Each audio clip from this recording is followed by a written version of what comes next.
बिल्कुल। और हमारे बीच मौजूद हैं आजाद समाज पार्टी कांशीराम के लोकसभा सांसद चंद्रशेखर आजाद जी। मैं रिक्वेस्ट करूंगी आप मंच पर आए और इस सेशन को आगे बढ़ाते हैं। जोरदार तालियों से चंद्रशेखर आजाद का स्वागत किया जाए। बहुत बहुत शुक्रिया, आज हमारे इंडिया न्यूज मंच में आज आप आए और खुशबू मिश्रा को हम मंच हवाले करते हैं। Over to you Khushbu. Thank you so much.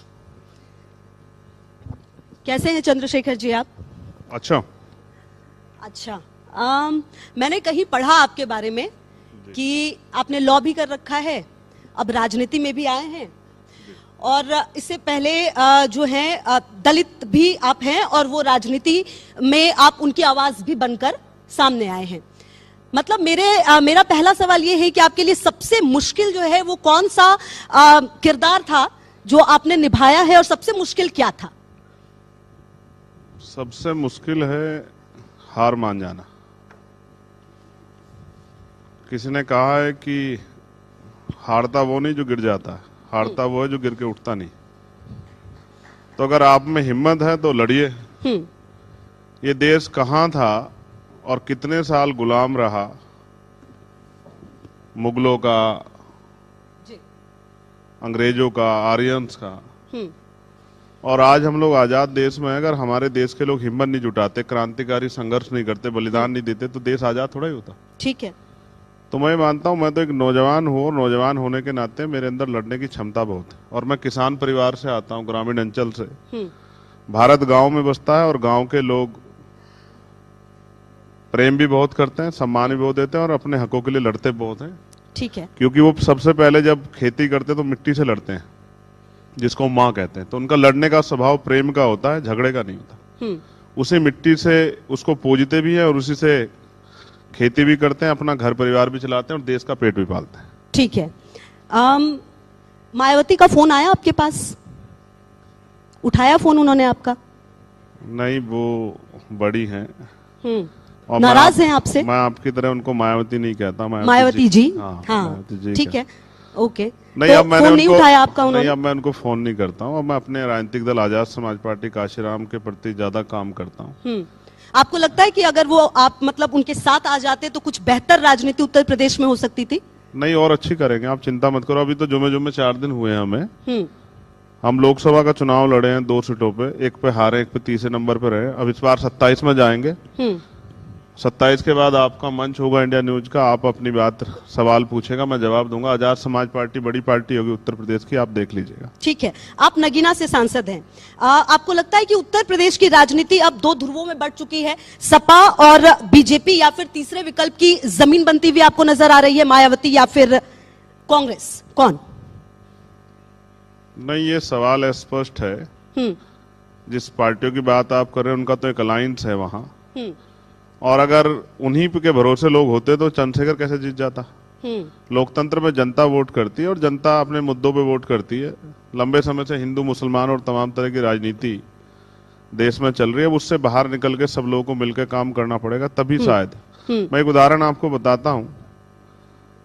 Ram Prasad Bismil जी ने, मैंने ये बात पार्लियामेंट में भी कोट की थी, संगठन बनाया था हिंदुस्तान रिपब्लिकन एसोसिएशन। उसके जरिए वो आजादी की लड़ाई लड़ रहे थे, सफल नहीं हो पाए। फिर उन्होंने, शहीद आजम सरदार भगत सिंह ने उसमें सोशल वर्ड एक्ट जोड़ा, हिंदुस्तान सोशल रिपब्लिकन एसोसिएशन बनाया और फिर वो लड़े। और वो एक ऐसी ऐतिहासिक लड़ाई थी जिसने अंग्रेजों के पैर उखाड़ दिए। तो मैं मानता हूं कि उत्तर प्रदेश में अभी देश के अंदर 65 लाख स्कूल बंद हुए, मंत्री जी ने बताया था। 65 लाख स्कूल नहीं बंद हुए, 65 लाख बच्चों ने पढ़ाई छोड़ी। पहले नंबर पे देश को विकास का रास्ता दिखाने वाला गुजरात है और दूसरे नंबर पे उत्तर प्रदेश है। और हम बाबा साहब अम्बेडकर को मानने वाले लोग हैं, तो उन्होंने कहा शिक्षा शेरनी का दूध है। तो आप समझो जहां 65 लाख बच्चे स्कूल छोड़ रहे हो, तो नोटिस करके देखिए कि उत्तर प्रदेश का क्या हाल है। आज बेरोजगार इलाहाबाद के बच्चे प्रोटेस्ट कर रहे थे, किस तरह से पुलिस ने बाल पकड़ पकड़ के ठूसे हैं गाड़ियों में। बेटी आप 69 शिक्षक भर्ती के बच्चे घोटाले पे आंदोलन करते रहे। वहां के होमगार्ड हो, वहां के आंगनबाड़ी बहने हो, आशा बहने हो, ग्राम पंचायत सहायक हो, रोजगार सेवक सब लोग परेशान है। नौजवान का तो इतना बुरा हाल है, मैं समझता हूँ कहीं भी नहीं होगा। किसान भी सुसाइड कर रहा है। ठीक है। दो सवाल है अब मेरे। एक तो ये कि जिनकी राजनीति आप करते हैं, मतलब कहते हैं कि आप दलितों की आवाज हैं, आप कहीं ना कहीं सेलेक्टिव हैं? तो आप जबरदस्ती करके मुझे दलितों की आवाज बनाना चाहती, मैं आपका नहीं है आप धन्यवाद आवाज? करता। आप आवाज नहीं है? नहीं, आप कह रही है ना। नहीं, मैं नहीं कह रही, ये जो आप मैं तो लोग सभी की मानते आवाज हैं, उठाता हूं। जो आपके फॉलोअर्स हैं। अच्छा, आप मेरे फॉलोअर्स को देखा कीजिए, मगर मैं आपको फिर कह रहा हूँ, मैं किसानों के लिए भी लड़ता हूँ, मैं कमजोर वर्गों में दलित, जैन, सिख, बौद्ध, ईसाई सबके लिए लड़ता हूँ, और जहां जहां मेरी जरूरत होती है खिलाड़ियों के लिए, सबके लिए लड़ता हूँ। कोशिश करता हूँ कि भाई आप लोग अपने मंच पे बिठा के मुझे जबरदस्ती मेरे माथे पे आइडेंटिटी ना थोपे दलित समाज की, कि मैं दलित समाज की आवाज हूँ। क्योंकि इस देश में जाति है, हर उसकी आवाज है, हर उस व्यक्ति की आवाज है जिसको जरूरत है। अपनी बात कंप्लीट कर लूं मैं। ठीक है। देखिए, बात ऐसी है, इस देश में जाति है और वो कभी नहीं जाती। हाँ बिल्कुल, जाति है कि जाति नहीं। आदमी सब कुछ बदल सकता है लेकिन अपनी जाति नहीं बदल सकता। भारत की व्यवस्था में ऐसा है नहीं। तो मैं चाहे डॉक्टर बन जाऊं, इंजीनियर बन जाऊं, वकील बन जाऊं, सांसद बन जाऊं, विधायक बन जाऊं, मंत्री बन जाऊं, आगे और भी किसी बड़ी पोस्ट पे चला जाऊं, लेकिन मैं रहूंगा उसी जाति का जिस जाति में जन्मा हूं। ये इस देश की व्यवस्था बनाने वालों ने हमें दिया है, जिन्होंने कहा है कि जाति सत्य, और हम जाति के सत्य को नहीं मानते। मुझे फर्क नहीं पड़ता कि आप किस जाति की, किस धर्म की। अगर आपको मेरी जरूरत है और आप मुझे याद करेंगी तो मैं आपको खड़ा मिलूंगा, ये मेरा काम है। और लोकतंत्र में हम लोग जिम्मेदारी पे हैं। जनता ने हमें वोट दिए। मेरे क्षेत्र में जाके आप नगीना पूछना तो आपको पता लगेगा मुझे सभी जाति के लोगों ने वोट दिए। क्यों दिए है इसके बारे में ज्यादा अच्छा वही जानते हैं, क्योंकि वोट मैं समझता हूँ करोड़ों रुपए से कीमती है। आदमी किसी को खाना दे देगा, पैसे दे देगा, लेकिन वोट देने से पहले 1000 बार सोचेगा। तो उन्होंने मुझे वोट दिए तो सोच समझ के दी होगी। मुझे सब जातियों ने वोट दिए। ठीक है, आपने वोट की ही बात की है। मेरा अगला सवाल वोट को लेकर ही है। राहुल गांधी अब पिछले कई समय मतलब मुझे लगता है जब से लोकसभा चुनाव हुए हैं उससे पहले से वोट चोरी उनके लिए सबसे बड़ा मुद्दा रहा है। आप मानते हैं ऐसा कि वोट चोरी हो रही है और उसके लिए SIR जरूरी है? देखिए, पहली बात यह है जी, आपने तो कांग्रेस पार्टी एक नेता का नाम लिया, मगर मैं आपको उत्तर प्रदेश के बीजेपी के एक बड़े नेता का नाम बताता हूँ, जिनका नाम है योगी आदित्यनाथ। वो अभी वर्तमान में मुख्यमंत्री हैं। अभी उन्होंने भाषण देते हुए 2 दिन पहले कहा कि 4 करोड़ वोट कट रहे हैं। 4 करोड़ वोट कर रहे हैं, और ये कटने वाले वोट 85 से 90% बीजेपी का वोटर है। ये SIR पे सबसे बड़ा सवाल उन्होंने खड़ा किया। तो मैं आपसे पूछना चाहता हूं, बीजेपी के मुख्यमंत्री इस बात को कह रहे हैं, तो आप कांग्रेस के लोगों से काहे को सवाल कर रहे हो? आप पूछो ना मुख्यमंत्री क्यों कह रहे हैं। उनके पास कहां से आई रिपोर्ट कि 4 करोड़ वोट? पूछा था आज हमने, आज हमारे मंच पर आए थे। दीदी, इलेक्शन कमीशन किसको रिपोर्ट करेगा? मुख्यमंत्री को। मुख्यमंत्री उनका बोल सकते, फिर इंडिपेंडेंट एजेंसी कैसे हुई? इलेक्शन कमीशन करेगा यहाँ सेंट्रल इलेक्शन कमिश्नर को। तो फिर मुख्यमंत्री को कैसे पता लगा 4 करोड़ वोट कट गया? और वोट कटने वालों के नाम और जाति धर्म आपके पास कैसे आ गया? वो किसको वोट देते, इसका डेटा कहां से आपके पास आ गया? आप कह रहे हैं कि जहां 10,000 से कम अंतर से आ रहे हैं मेरी नजर है, तो आप वोट कटवाना चाहते हैं। सरकारी एजेंसी, आप देखिए, आप समझिए, लोकल एडमिनिस्ट्रेशन स्टेट के अंडर है, तो वो जो कहेंगे वो करेंगे। अब वो कह रहे हैं कि 20 वोट काट दो बूथ पे, तो वो काट देंगे। तो अगर ऐसा था तो लोकसभा चुनाव में उत्तर प्रदेश में बीजेपी की यह स्थिति क्यों थी? जनता ने दी, मैंने थोड़ा ही की। आप तो ऐसा आप मेरी जेब में क्या वोट? सर, अभी थोड़ी देर पहले जो बात आप कह रहे थे मैं उसी बात पे कह रही हूँ। अगर इतना पावरफुल है सब, इतना कुछ मतलब अगर कंट्रोल कर सकती है बीजेपी मुख्यमंत्री, और जो बात आप कह रहे हैं, तो लोकसभा चुनाव में फिर इतने ही सीटों पर क्यों सिमट गई कि सरकार बनाने के लिए लोकसभा चुनाव में के बाद जरूरत पड़ गई 2 अन्य पार्टियों की बीजेपी को? आप ये बात समझो। हाँ, सवाल क्यों नहीं खड़े होंगे जब इलेक्शन डिक्लेयर हो गया है, आचार संहिता लागू होगी, फिर 10-10 हजार रुपए आप दे रहे हो बिहार में, सवाल क्यों नहीं खड़ा? वो कह रहे थे कि योजना के अंदर ही है। कैसा सवाल नहीं खड़ा होगा? जो योजना चल कोई भी योजना होता है, आप समझो ना, जो योजना वोट को खरीदने के लिए, पहले आप समझिए, चुनाव जो हमने भी बचपन यही गुजारा इसी भारत में। आप हम पे नहीं कह सकते जैसे आप दूसरे नेताओं कहते हैं कि ये तो बाहर के, इनको समझ नहीं, हमें तो सब समझ है। हम जाति व्यवस्था को समझते हैं, और हम किसान परिवार से तो ग्रामीण अंचल को भी समझते हैं, और हम शहरी क्षेत्रों को भी समझते हैं, हम सीवर को भी समझते हैं, और हम कमिश्नर ऑफिस को भी समझते हैं। ठीक है, तो आप ये महसूस करके देखिए कि पहले रात के अंधेरे में ग्रामीण क्षेत्रों में चुनाव होते थे, तो चुनाव से 2 या 3 दिन पहले वोट खरीदारी होती थी। ठेकेदार ढूंढ के कि भाई जो वोट बिकता हमें बता दो। अब दिन के उजाले में होती है और डिजिटल रूप से होती है कि 10,000 रुपए लो वोट दे दो, 10,000 रुपए लो वोट दे दो। अभी बीजेपी के एक मंत्री कह रहे थे कि जिन बहनों को 10,000 रुपए मिल रहे हैं उनको मुख्यमंत्री का सम्मान करना चाहिए। अगर वो सम्मान नहीं करे तो 10,000 रुपए क्यों ले रही है? किसका पैसा? जनता का ही तो पैसा है। आप इनको ये भी तो बता दो, आप इनको ये तो बता दो, ये पैसा जो 10,000 दे रहे हैं, 20,000 दे रहे हैं, किसका पैसा है? तो ये तो जनता पैसा का, किसका है? जनता का पैसा है, हमारे टैक्स, हमारा पैसा है, जो जनता हम के देते टैक्स से हैं। आया ना। बिल्कुल, मैंने जनता का पैसा लिया टैक्स के रूप में, मैं सरकार हूं और मैंने जनता को लौटा दे तो कोई एहसान थोड़ा है? बिल्कुल एहसान नहीं किया मांग रहे हैं? बिल्कुल ठीक है। अच्छा, जनता का पैसा है। आपको लगता है कि आजकल ये हर पार्टी के लिए सबसे कंफर्ट जोन हो गया है? तमाम पार्टियां ये करने लगी हैं अपने अपने कंफर्ट के हिसाब से। महाराष्ट्र है तो वहां पर सारी पार्टियों ने ऐलान कर दिया कि हम महिलाओं को खाते में इतने पैसे देंगे। क्या ये सचमुच महिलाओं को आत्मनिर्भर बनाता है? नहीं, मैं कोई पार्टी कर रही आप हूँ। इसको डिनाई करते हैं, गलत है ये? बिल्कुल गलत है, नहीं करना चाहिए। लोकतंत्र में धन तंत्र लगा के पैसों के आधार पे चुनाव लड़ना और पैसों के आधार पे वोट की खरीद फरोख्त करना, ये लोकतंत्र की हत्या है। इसको जो भी कर रहा हो, चाहे वो पक्ष हो या विपक्ष हो आज का, मैं दोनों से असहमत हूं। मतलब, और ये मैं गलत कह रहा हूं ना, आप 10 के भी 50,000 रुपए दो, आप सरकार बन के लागू करा दो, बिहार में लागू करा दो, 50,000 रुपए महीना देंगे, हम तो राजी हैं। ठीक है, हम कहा ना कर रहे हैं। ठीक है। लेकिन चुनाव से 2 महीने 3 महीने पहले आपको पता है 30,000 करोड़ रुपए खर्च किया है। 700 रुपए 300 रुपए वाली पेंशन 1100 रुपए कर दी, 10-10 हजार रुपए दिए, और भी जो कर सकता था वो किए। तो मैं आप समझा कहाँ इलेक्शन कमीशन?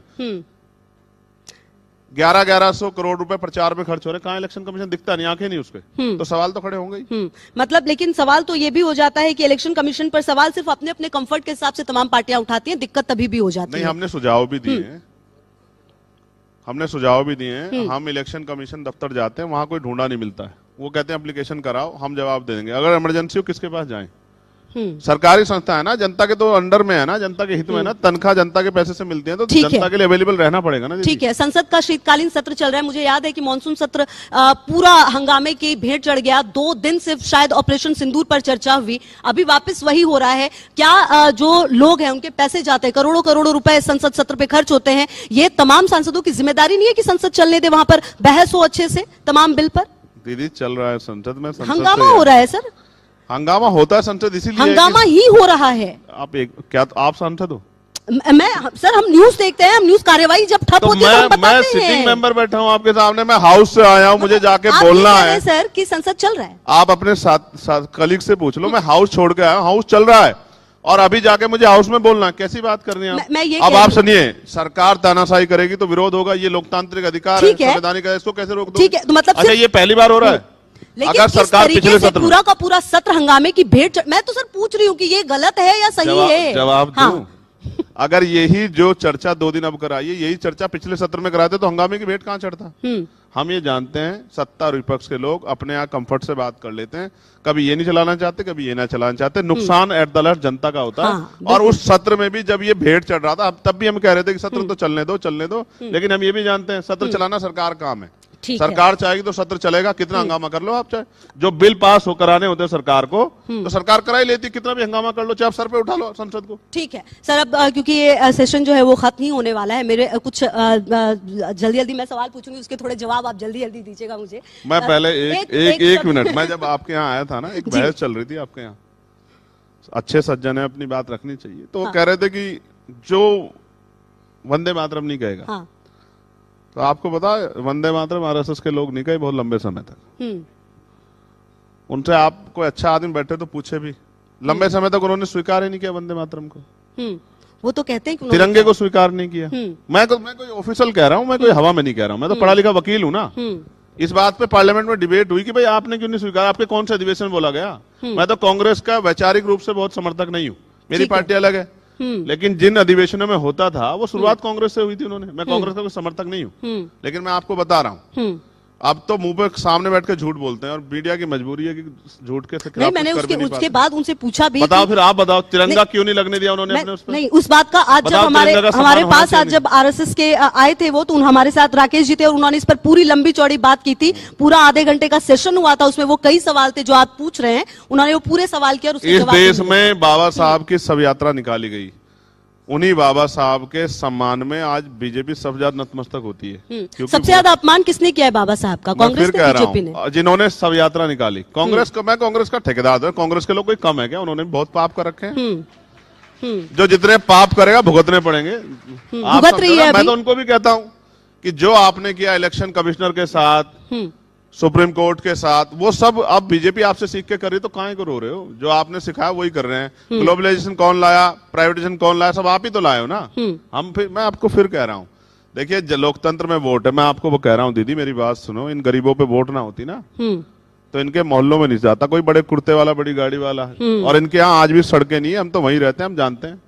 ठीक है, दिल्ली में नहीं रहता देश गांव में रहता है, और उन गांव में आज भी सड़कें नहीं है, किसानों के हाल खराब हैं, और उन बस्तियों में गाड़ी तब जाती है जब चुनाव आता है, तो चुनाव के बाद अगले चुनाव में जाती है। तो सर आप ये मानते हैं कि आजादी के इतने सालों के बाद भी जो लोग हैं उनके पास सिर्फ सबसे बड़ी ताकत उनका वोट है?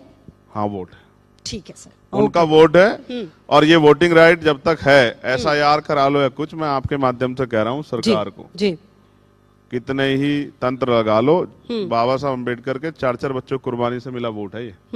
3% लोग वोट करते थे। मैं 1 मिनट ले लूं आपकी? बिल्कुल सर, ले लूं भाई? अरे सर बिल्कुल बिल्कुल आप ले लीजिए। 3% लोग वोट करते थे 1919 तक।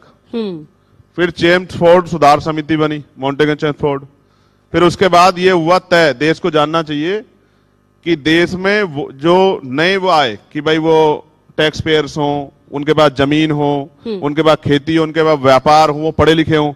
जब ये संशोधन हुआ, सुधार हुआ, तो 80 लाख वोटर बने, और 80 लाख वोटर महिलाएं नहीं थी, सारे पुरुष थे, और पुरुष भी स्वर्ण जाति के, और वो भी संपन्न, गरीब स्वर्ण भी नहीं था। कोई महिला थी किसी जाति धर्म की, कोई पुरुष नहीं था, वो भी संपन्न स्वर्ण जाति के लोग वोटर थे। बाबा साहब अम्बेडकर ने बहिष्कार हितकारिणी महासभा से मेमोरेंडम दिया, साइमन कमीशन को रिपोर्ट किया, गोलमेज कॉन्फ्रेंस में अपनी बात रखी, तब जाके इस देश के आखिरी व्यक्ति को वोट का अधिकार मिला। ये डॉक्टर बाबा साहब अम्बेडकर की देन है जो वोट है, जिसकी वजह से आज चुनाव और सब चीजें हो रही हैं। ये वोट जब तक रहेगा तब तक गरीबों की इज्जत रहेगी, और इस वोट के आधार पर आजाद समाज पार्टी को हम लोग ताकत बना के जब 2027 का चुनाव बीत जाएगा, इसी मंच के माध्यम से बताएंगे कि जनता जिसके साथ खड़ी होती है वही। तो 2027 के लिए तैयारी चल रही है पूरी? दीदी पूरी तैयारी, सारी सीटों पे उम्मीदवार उतारेंगे आप? ये डिपेंड करेगा, कुछ फैसले समय के साथ होते हैं, लेकिन तैयारी 403 पे, तैयारी 403 सारे सीटों पर है। ठीक है sir, thank you so much, thank you so much sir, बहुत बहुत शुक्रिया। और देखिए कहीं ना कहीं कई सारे ऐसे सवाल होते हैं जिनके जवाब देने से पहले thank you so much sir, thank you. तस्वीर, इस लम्हा को हम तस्वीर में कैद करना चाहते हैं। बहुत बहुत शुक्रिया, आज आपने समय निकाल के इंडिया न्यूज मंच की शोभा बढ़ाई, बहुत बहुत शुक्रिया। चंद्रशेखर आजाद जी लोकसभा सांसद, आजाद समाज पार्टी के, अपने बेबाक अंदाज के लिए जाने जाते हैं, और तमाम इन्होंने विषय